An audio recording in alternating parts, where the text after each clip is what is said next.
Energetikos ir technikos muziejus Vilniuje kviečia susipažinti su interaktyviu verdančio vandens reaktoriaus modeliu. Tokį reaktorių Japonijos korporacija Hitachi statys Visagino atominėje elektrinėje.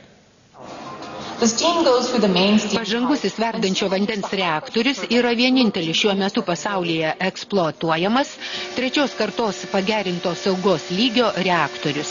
Jo galia siekia 1350 MW.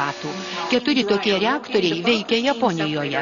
Dar 2 yra statomi. Vienas Japonijoje, kitas Taivane.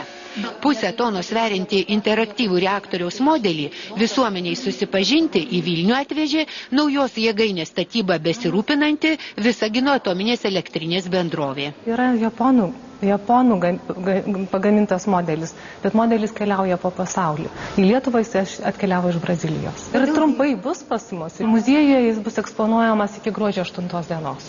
Reaktoriaus veikimo principas visuomeniai pristatomas anglų kalba.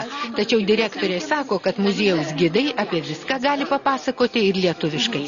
Pasak direktorės, šis eksponatas įdomus ne tik moksleiviams ar studentams, bet ir energetikos specialistams.